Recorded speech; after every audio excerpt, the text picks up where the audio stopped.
Thank you for joining us this morning for part 2 of IEC support in Cscape. If you did miss part 1, there is a link on the top of the webinar section, and you can also scroll down and find the video there as well. It's a little longer this morning. It's roughly about 25 minutes of presentation, and as usual, if you have any questions, you can put them into the panel and we shall get to them at the end. Right, we'll get going. Welcome to today's tutorial. Let's get started. Let's take a look at the agenda for today.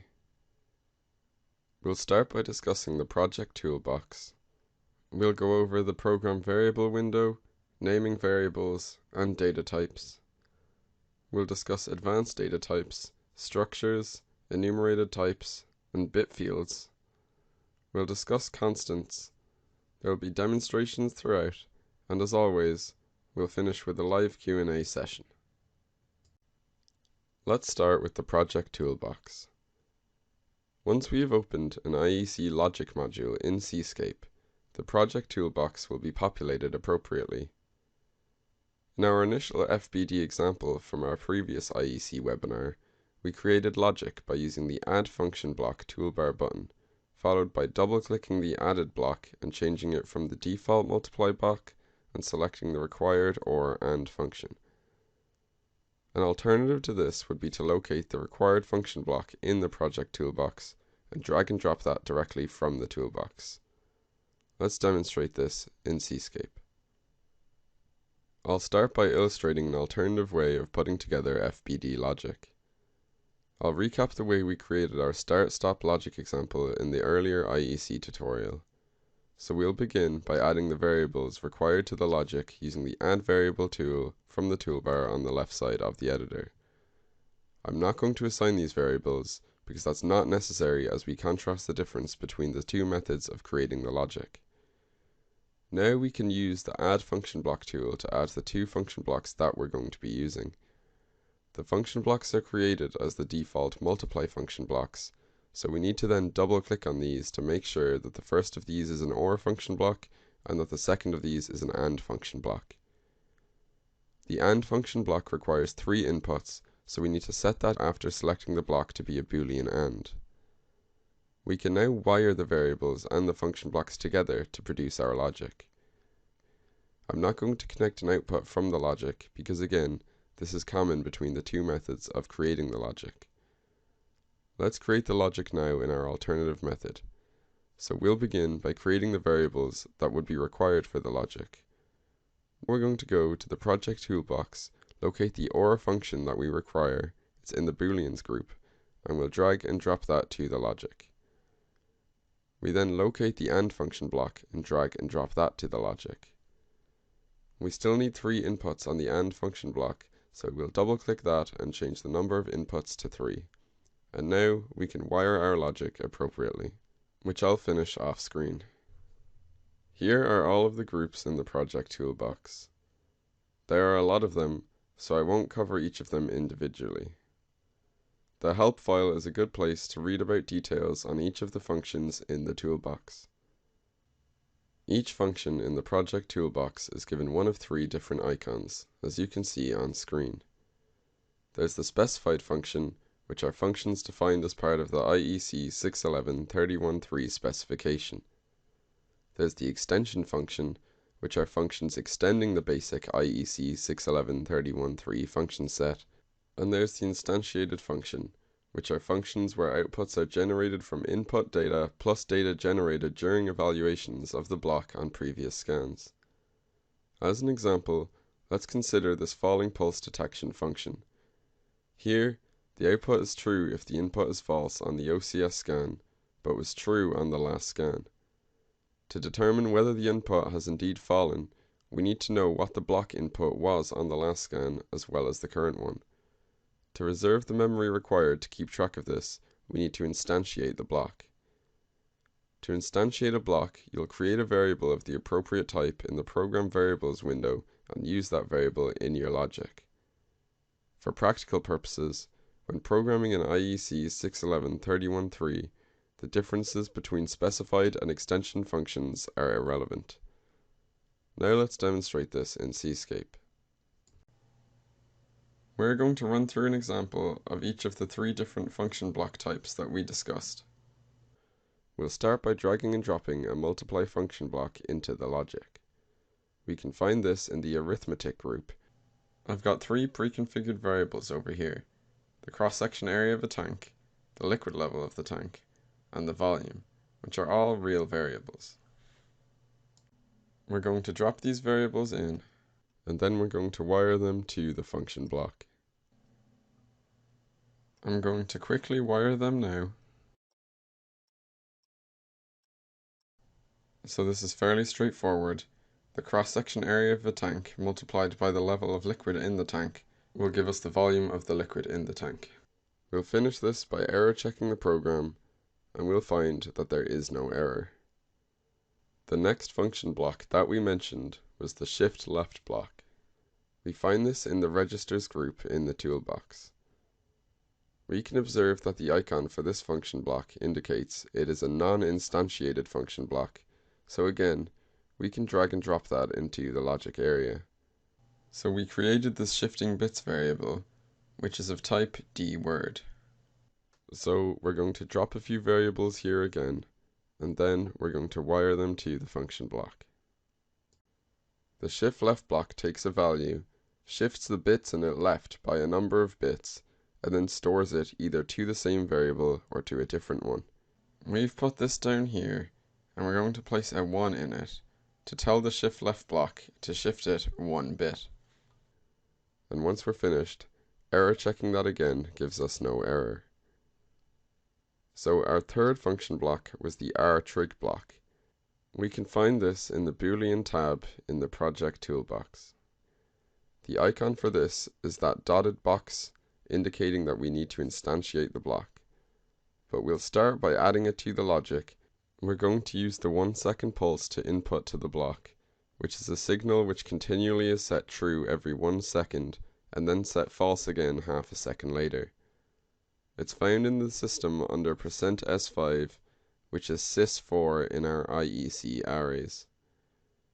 By using this in combination with the rtrig block, we'll generate a signal which will be set true for 1 scan every 1 second. We're going to call this variable b1scan per second, which will be a Boolean variable, and I'm going to put that in the global variables set so that any module in the system can make use of it. I could make it private to the block demo variable group, but if I did that, only the block demo function block could make use of it. The header for the rtrig group is showing question marks. That's a sign that something is not quite right at the moment, so let's error check the program again. Now we see compilation errors. To make this work, I'm going to have to add a new variable. I'm going to name it myEdgeDetector. And after I've named it, select the type as rtrig. We can now double-click the rtrig block in the logic diagram and select the new trig variable as the variable to associate with the block. So basically, we've had to assign a variable of the matching type to the block so that it is instantiated. Now, if we error check, we see no errors are present. An alternative means of instantiating the block is to drag and drop the rtrig block not from the toolbox directly to the logic, but rather from the toolbox into the program variable window. We see that this now creates a new variable of rtrig type with the default name instrtrig. We can then drag and drop that from the program variables into the logic. Let's also drive this from %s5, and we're going to add a new variable to store the output. So we'll drag a new variable on the screen, and then we'll call it balt once per sec. Again, we'll make this a global variable. Let's say we want to shift once per second. Well, we'll add a new variable onto the screen, and we'll select b1scan per second. Then, once that's added, we're going to add a jump. Where are we going to jump to? Well, we're going to add a label, and we're going to call it skip shift. Once we've named that label, we can then click on our jump and select it from the drop-down putting it inside our jump. We only want to skip this once per second rather than doing it once per second, so we're going to highlight this line and press the spacebar to invert it. Alternatively, we could select the connection and use the Swap Item Style tool in the toolbar to invert the logic. A final tweak to this is to get rid of the balt once per sec variable.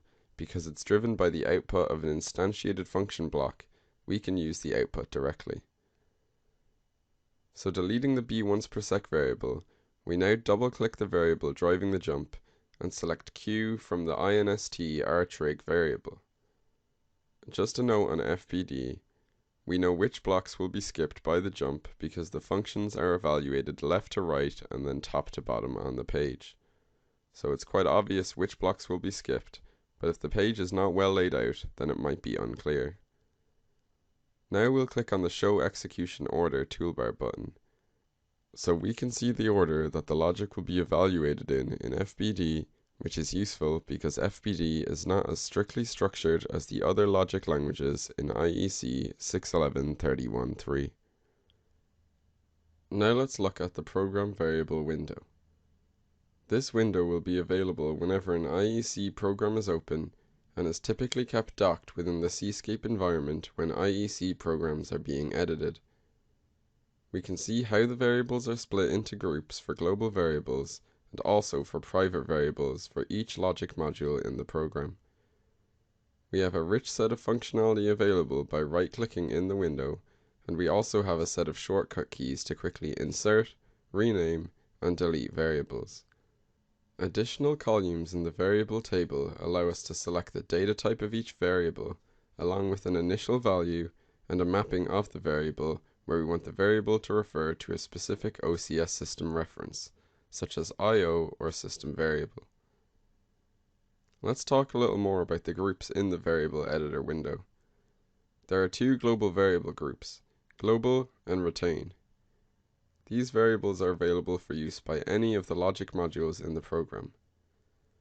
Global variables are set to 0 or false whenever the OCS enters run mode, while retain variables will keep their values through stop run transition or power cycles. Local or private variables will only be accessible to the logic module for which they are defined. For example, if we have a logic module named as control, then the private variables for that module will not be accessible by any logic module other than the control module. This only applies to the logic. Other OCS configuration areas can access private variables by qualifying the variable name with its module name. On to naming the variables. Variable names must conform to a strict template. For all variables, the first character must be either an alphabetic character or an underscore. No other character is permitted for the first character. Once the first character is in place, subsequent characters can be alphabetic, underscore, or numeric characters. 2 consecutive underscores are not allowed. There is no distinction between lower and uppercase, so if you have a variable named alarm defined all in uppercase, it could equally be accessed as alarm in lowercase. This would prevent 2 variables with the same name differing only in case, but obviously that would be quite confusing practice. Variable names are a maximum of 255 characters in length. Each variable must be allocated a variable type. There are a number of simple data types listed here. These can be grouped as the following. Bools are variables that can only have values of true or false. Ints, or integers, are variables which can only take on integer values, so no decimal places. There are 4 different sizes that can be used, which are indicated by the leading character. There's 8-bit, which has an S. There's 16-bit, which has no character. There's 32-bit, which uses a D, and there's 64-bit, which uses an L. And these may be signed or unsigned, which is indicated with a leading U. So for example, a 32-bit unsigned integer would have the type UDINT.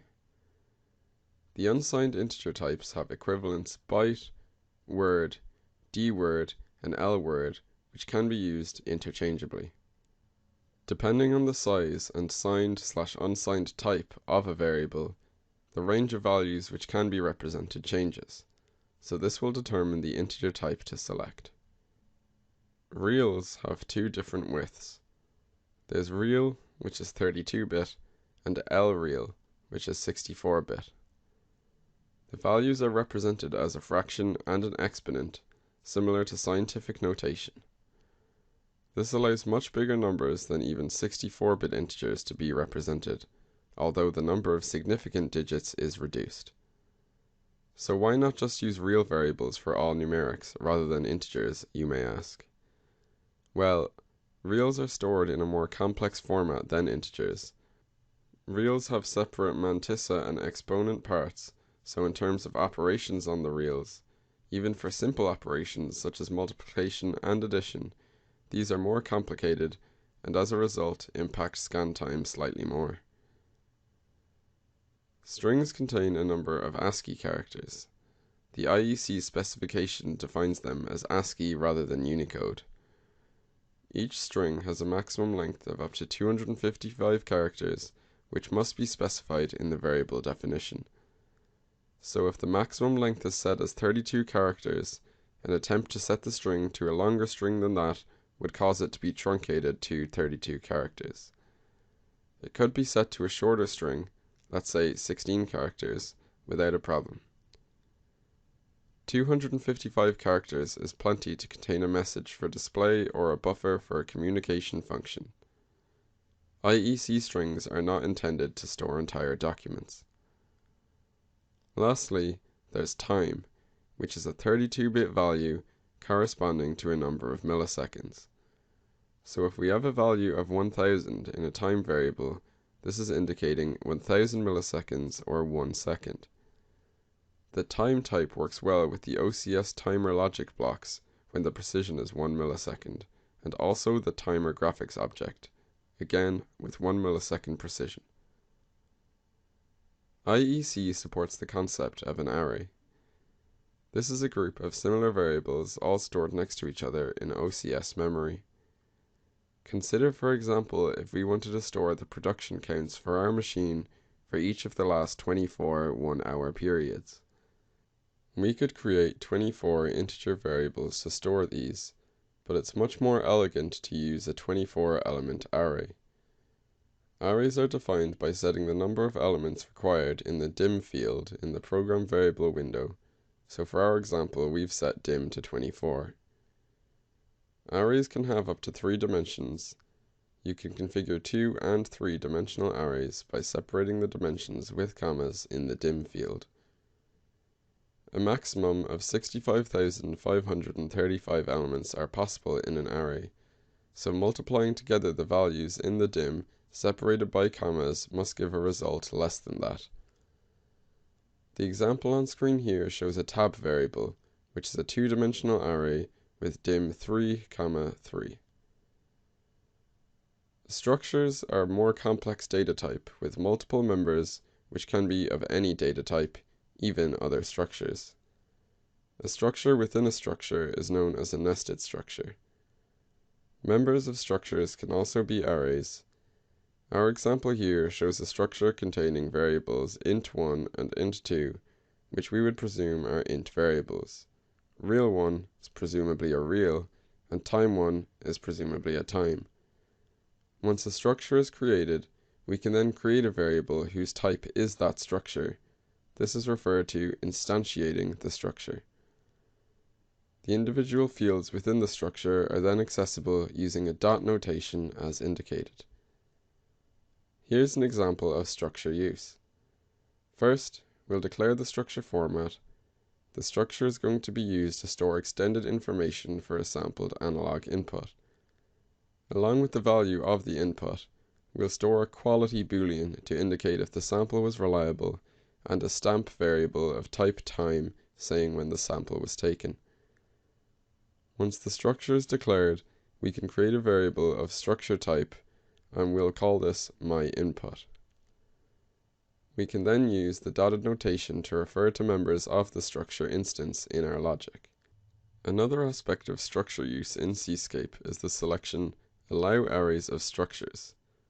Ticking this box means you can use arrays of structures. It also means all the members of a structure will be packed together in a block in the OCS storage.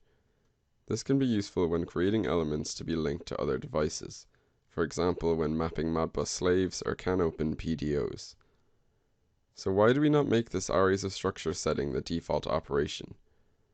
Well, the mode requires a more complex addressing mode to be used in the IEC compiler, which requires additional processing power to handle. This could potentially increase scan times.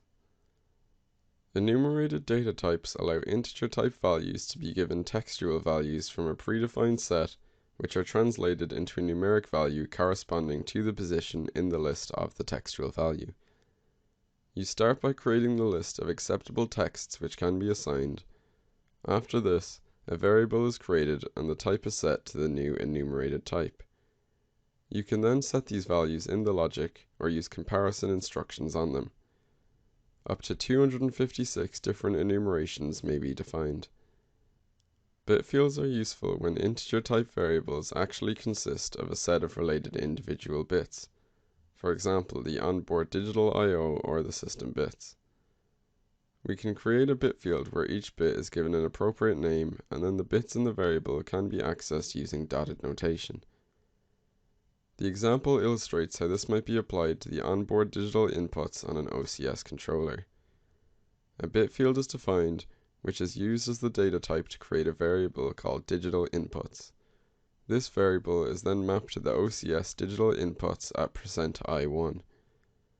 Individual discrete inputs can then be accessed in the logic using dot notation, for example at digitalinputs.bstop.pb.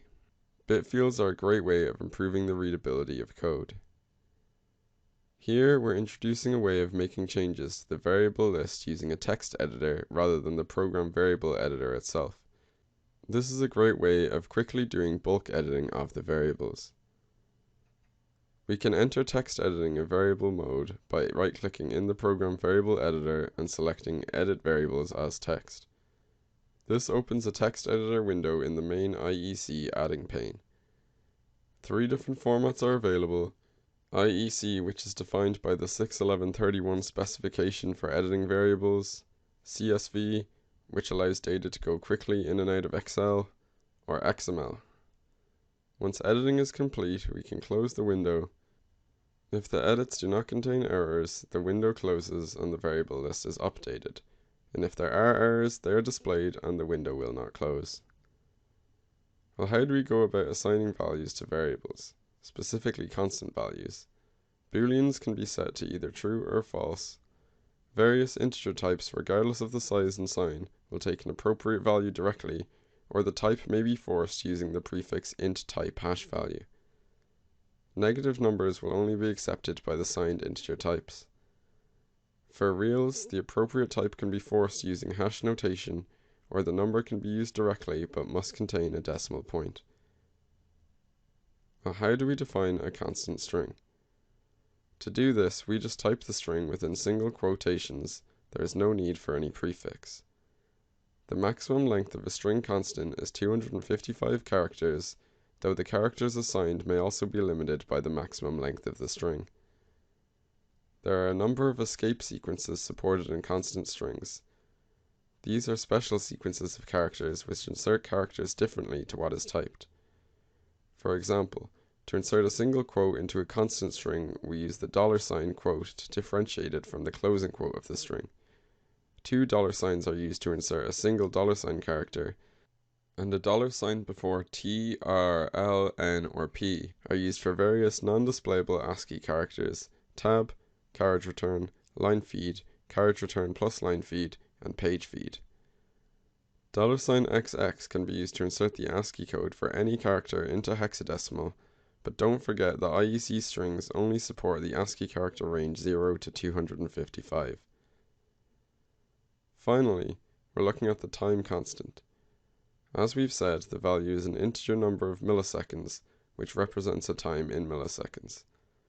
Time constants are prefixed #t or #time. The time can then be built up using sections built up from hours, postfix h, minutes, postfix m, seconds, postfix S, and milliseconds, postfix MS. The sections must come in the correct order, but they can be omitted. Note the final example here, which is for 65 seconds, this automatically rolls over to give 1 minute and 5 seconds. The actual value stored would be 65,000. Thank you for attending today's tutorial.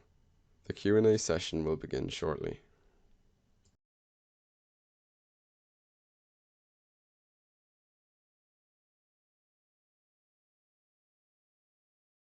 Okay, so just a few questions in so far. The array of structures edit button, where can we find it? Oh, the tick box. That is if you go tools and then editor options and then you're into compiler options, you can tick the array of structures box there if you wish to use it.